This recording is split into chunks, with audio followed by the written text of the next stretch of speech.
नमस्कार साथियों, आप सभी का स्वागत है। आप देख रहे हैं द मानस वॉइस। मैं पुनीत। आज हम आपको लेकर के चलते हैं वाराणसी के हीरामनपुर बूथ पर, जहां प्रधानमंत्री नरेंद्र मोदी जी के मन की बात का कार्यक्रम का आयोजन पूरे सम्मान और उत्साह के साथ किया गया। सुबह 11 बजे जैसे ही मन की बात का प्रसारण प्रारंभ हुआ, बड़ी संख्या में कार्यकर्ता, मातृशक्ति बहनें और सम्माननीय माताएं कार्यक्रम स्थल पर एकत्र रहीं और आदर पूर्वक प्रधानमंत्री जी के विचारों को सुना गया। मुख्य अतिथि के रूप में कार्यक्रम में पधारी लेडुपुर वार्ड की यशस्वी पार्षद श्रीमती उर्मिला पांडे जी और विशिष्ट अतिथि के रूप में पूर्व जिला उपाध्यक्ष एवं वरिष्ठ भाजपा नेत्री श्रीमती सीतारानी मिश्रा। कार्यक्रम के संचालन में सहयोग किया शिवपुर मंडल के निवर्तमान उपाध्यक्ष श्री रामनिवास पटेल जी ने, निवर्तमान मंत्री श्री पुनीत मिश्रा, संतोष राय, राम जी और सभी बूथ अध्यक्षगण उपस्थित रहे। कार्यक्रम के पश्चात पर्यावरण संरक्षण का संदेश देते हुए उर्मिला पांडे जी के नेतृत्व में वृक्षारोपण भी किया गया। सभी कार्यकर्ताओं ने पुष्पांजलि अर्पित की। आज पंडित श्यामा प्रसाद मुखर्जी जी के बलिदान दिवस के अवसर पर सभी कार्यकर्ताओं, माताओं, मातृशक्ति बहनों ने मिलकर उनके चित्र पर सामूहिक पुष्पांजलि अर्पित की, उन्हें सच्ची श्रद्धांजलि दी और उनके विचारों को स्मरण किया। इसके उपरांत सभी बूथ अध्यक्षों को श्यामा प्रसाद जी का चित्र भेंट किया गया ताकि राष्ट्रभक्ति की लौ हर घर में, हर कार्यकर्ता के दिल में जलती रहे। कार्यक्रम के बाद जब मन की बात की कार्यक्रम समाप्त हुआ, उसके बाद कार्यक्रम का समापन करते हुए श्रीमती सीतारानी मिश्रा जी के प्रेरणादायक संबोधन से, जिसमें उन्होंने कार्यकर्ताओं को संगठन, सेवा और समर्पण की भावना से कार्य करते रहने का संकल्प दिलाया। हीरामनपुर बूथ पर आज का यह कार्यक्रम केवल मन की बात का कार्यक्रम नहीं था, यह मन से राष्ट्र को समर्पण का एक संकल्प था। सेवा, पर्यावरण, बलिदान और संगठन, इन 4 स्तंभों पर टिका रहा। यह आयोजन आने वाली पीढ़ियों को भी प्रेरणा देता रहेगा। जय भारत, जय हिंद। द मानस वॉइस को लाइक करिए, शेयर करिए और सब्सक्राइब करना मत भूलिए। हर बूथ राष्ट्र की नींव है। जय हिंद, जय भारत। एक बात खास रही, शांति, स्थिरता और संतुलन। इस बार की थीम भी बहुत विशेष थी, yoga for one earth one health, यानी एक पृथ्वी एक स्वास्थ्य। ये सिर्फ एक नारा नहीं है, एक दिशा है जो हमें वसुधैव कुटुंबकम का एहसास कराती है। मुझे विश्वास है इस बार के योग दिवस की भव्यता ज्यादा से ज्यादा लोगों को योग को अपनाने के लिए जरूर प्रेरित करेगी। मेरे प्यारे देशवासियों, जब कोई तीर्थ यात्रा पर निकलता है तो एक ही भाव सबसे पहले मन में आता है, चलो बुलावा आया है। यही भाव हमारे धार्मिक यात्राओं की आत्मा है। ये यात्राएं शरीर के अनुशासन का, मन की शुद्धि का, आपसी प्रेम और भाईचारे का, प्रभु से जुड़ने का माध्यम है। इनके अलावा इन यात्राओं का एक और बड़ा पक्ष होता है। ये धार्मिक यात्राएं सेवा के अवसरों का एक महाअनुष्ठान भी होती है। जब कोई भी यात्रा होती है तो जितने लोग यात्रा पर जाते हैं उससे ज्यादा लोग तीर्थ यात्रियों की सेवा के काम में जुटते हैं। जगह जगह भंडारे और लंगर लगते हैं, लोग सड़कों के किनारे प्याऊ लगवाते हैं। सेवा भाव से ही मेडिकल कैंप और सुविधाओं की व्यवस्था की जाती है।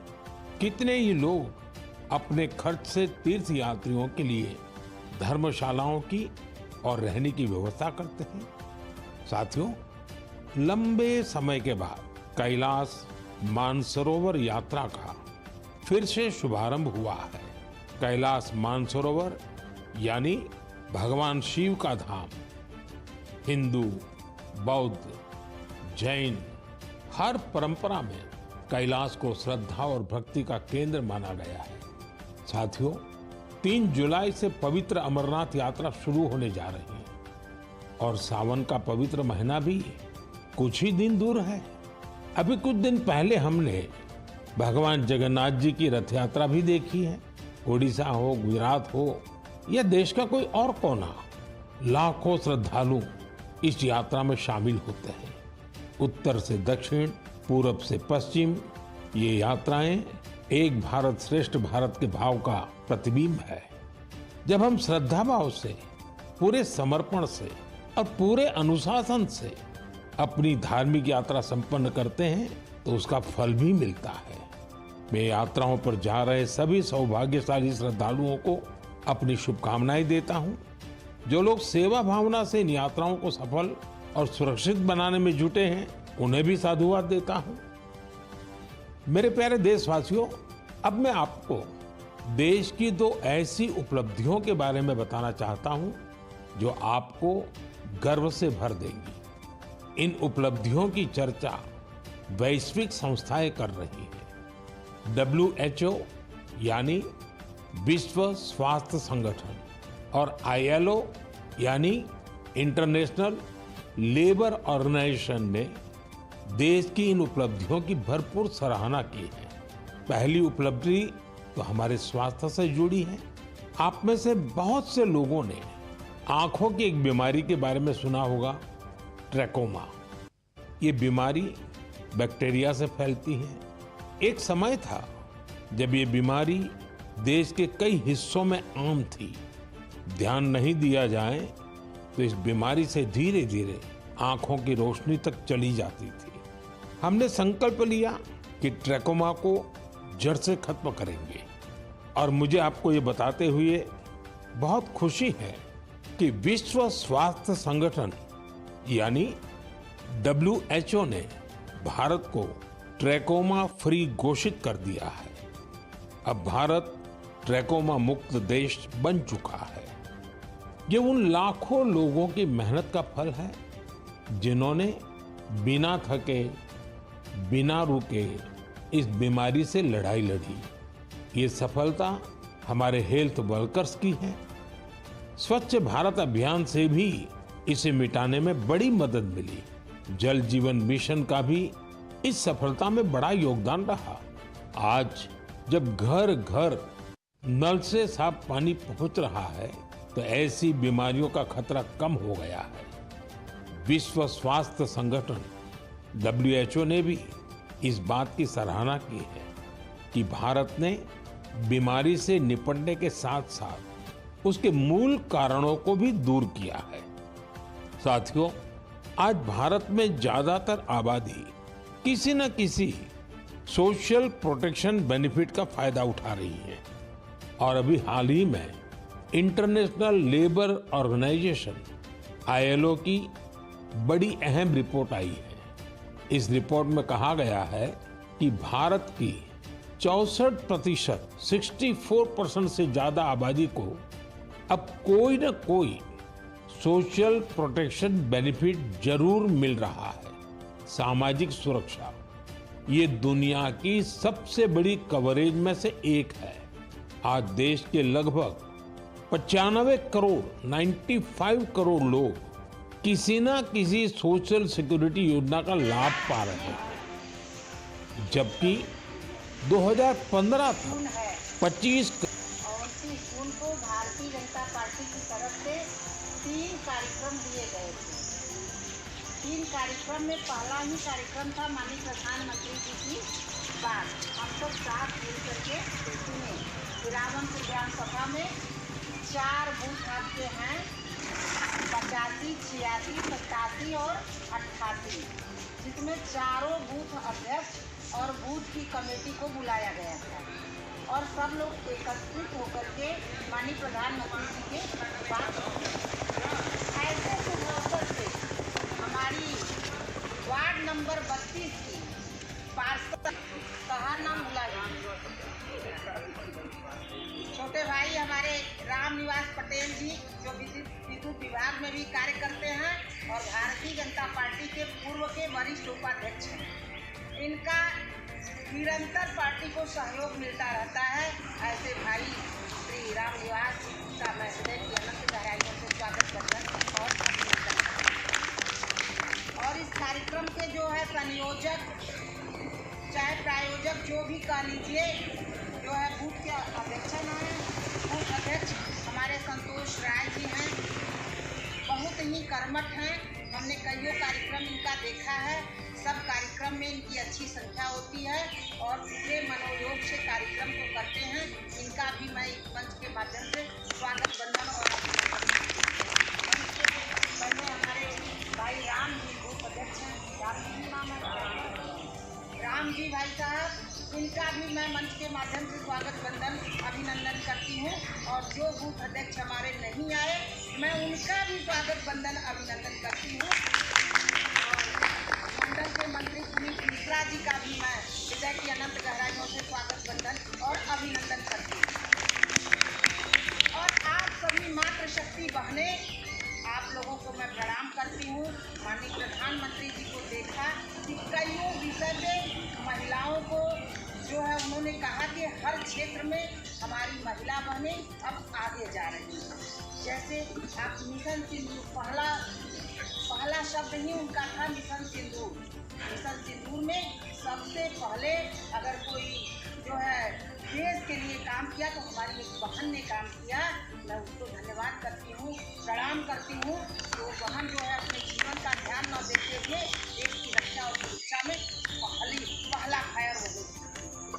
ऐसे हमारी बहनें, जैसे अब ड्रोन के माध्यम से खेतों में छिड़काव, दवाइयों का छिड़काव, तरह तरह से हमारी बहनें जो हमारी दीदी हैं, ड्रोन दीदी के नाम से उनको बुलाया जाता है। माननीय प्रधानमंत्री जी अभी कह रहे थे उनका भी नियुक्तिकरण हो गया है। वो ड्रोन चला करके फसलों में जो है छिड़काव करती हैं और फसलों की देख रेख करती हैं।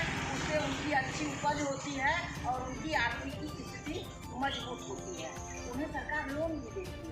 वो लोन के माध्यम से निरंतर एक जो है संगठन बनाई है, उस सामूहिक संगठन के माध्यम से निरंतर वो लोग आगे बढ़ते हैं। और जब प्रधानमंत्री और मुख्यमंत्री आते हैं तो ऐसी हमारी दीदियाँ जो है उनके मंच पे भी सम्मानित होती हैं, वहाँ से चेक प्राप्त करके अपने घरों को जाती हैं। लायंस के विषय में माननीय प्रधानमंत्री जी ने बताया कि लायंस गुजरात में पहले 641 थे, अब लायंस की भी संख्या वहाँ बढ़ करके 891 हो गई है। अब समझ लीजिए कि माननीय प्रधानमंत्री जी का ध्यान हर छोटी से बड़ी बात पे जाता है। तो क्या हमारा ध्यान नहीं जाना चाहिए? हमें भी तो संकल्पित होना चाहिए। हमें भी तो, हमारा भारत जो है ग्लोबल इंडिया बन रहा है। जैसे मधुमक्खी पालन करना, गाँव में आपने देखा कि जो है कई जगहों पे मधुमक्खी पालन अच्छी स्थिति में हो रहा है और उस मधुमक्खी पालन के माध्यम से हमें शुद्ध शहद मिल रही है। अगर हम लोग भी प्रयास करें तो ऐसा काम कर सकते हैं। और प्रधानमंत्री जी ने आज एक कार्य और बताया है आप लोगों के लिए कि हम जहाँ भी निवास करते हैं, जहाँ भी रहते हैं, किस तरीके से वृक्षों की कटाई हो रही है। हमारे जो है रोड बन रहे हैं तो वृक्ष काटे जा रहे हैं। रोड जब बन रहे हैं तो वृक्षों को काटना पड़ रहा है, वो मजबूरी है। अब वृक्ष नहीं रहेंगे तो हमें पर्यावरण नहीं मिल पाएगा, तो इसे हमें वृक्ष भी लगाना आवश्यक है। पहले के लोग थे तो वृक्ष लगाते थे तो ये सोच कर लगाते थे कि ये वृक्ष नहीं है बल्कि हमारा पुत्र है, उस हिसाब से उसका लालन पालन करते थे। हमारी दादी थी, एक महुआ था उसमें 8 साझेदार थे। हमारी दादी जी थी और महुआ लेने जाती थी वहाँ। एक महुआ के पेड़ में, यानी जमीन किसकी थी, महुआ का पेड़ किसका था, लगाया कौन था, इसको हमें आज तक नहीं पता चला बहनों कि वो पेड़ किसका है, लेकिन उसमें 8 साझेदारों का मैंने नाम सुना। तो वृक्ष लोग ऐसे लगाते थे, कोई आम लगाता था, कोई महुआ लगाता था, कोई कटहर लगाता था, कोई पीपल लगाता था, कोई बरगद लगाता था। तो हम सबको भी अपनी सुरक्षा के लिए हमें अच्छी सांस मिले, हमें अच्छी हवा मिले और हम सकुशल रहें, इसके लिए एक वृक्ष लगाना आज अनिवार्य है। चाहे वो आम हो, कटहल हो, पीपल हो। सबसे ज़्यादा ऑक्सीजन पीपल से मिलता है, बरगद से मिलता है। तो ऐसे पौधों को हमें लगाना चाहिए। माननीय प्रधानमंत्री जी ने जो कहा है, और आज जिनका मैं बलिदान दिवस मनाने आई हूँ, ऐसे हमारे पंडित श्यामा प्रसाद मुखर्जी जी, प्रखर राष्ट्रवादी और देश के लिए बलिदान होने वाले। आज धारा 370 की बात आप लोग भी सुनती होंगी, कईयों मंच पे सुनती होंगी। पहले जम्मू कश्मीर में 2ym दर्जे का अधिकार था, वहाँ हम वोट कुछ ही लोग वोट कर सकते थे। इसी कड़ी में श्यामा प्रसाद मुखर्जी जी ने पहला कदम और पहला झंडा उठाया। एक निशान एक विधान, इस तरीके से जो उन्होंने कहा कि एक जगह दो विधान नहीं चलेगा, एक निशान होगा और एक विधान होगा। ऐसे हमारे पंडित श्यामा प्रसाद मुखर्जी जी ने काम किया। तब आज हम जो है आज धारा 370, अगर ये उस समय झंडा नहीं गाड़े होते तो आज माननीय प्रधानमंत्री जी धारा 370 नहीं हटा पाए होते। तो ये इनकी धरी हुई नींव थी और ये देश के लिए बलिदान है। ऐसे कट्टरवादी राष्ट्रवादी पुरुष को मैं सबको सलाम करती हूँ और नमन करती हूँ। आप लोगों से आग्रह करती हूँ कि आप लोग आएँ और इनको पुष्पांजलि अर्पित करें। चलिए आइए आप लोग सभी बहनें और माताएं भाई आकर के, बल्कि मैं पुष्प तोड़ देती हूँ, थोड़ा थोड़ा पुष्प गिरा करके इनको पुष्पांजलि करें।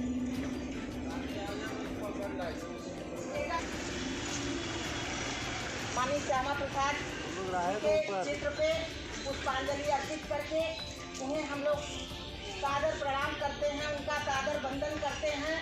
श्यामा प्रसाद मुखर्जी जी के माध्यम से जो है आज हम भी जम्मू कश्मीर में ज़मीन लिखा सकते हैं, वहाँ घर बना सकते हैं, वहाँ के नागरिक बन सकते हैं, वहाँ रह सकते हैं। ऐसे श्यामा प्रसाद मुखर्जी जी के चरणों में मैं भी अपनी पुष्पांजलि अर्पित करती हूँ। चलिए आइए बानू, आइए पुष्पांजलि अर्पित करिए सब लोग।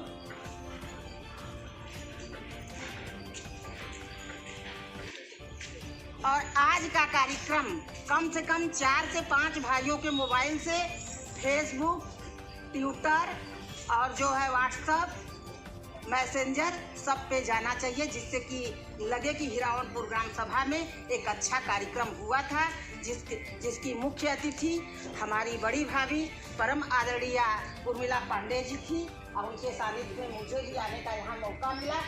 और आप लोगों को मैं धन्यवाद चाहती हूँ कि अच्छी संख्या में आप लोग आकर के यहाँ जो है कार्यक्रम को जो गति दी है, इसके लिए हृदय से मैं धन्यवाद करती हूँ आप सभी बहनों को।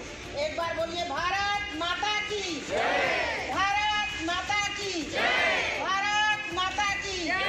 वंदे वंदे वंदे, जय जय श्री राम, जय जय श्री राम, जय जय श्री राम, नमः पार्वती पते।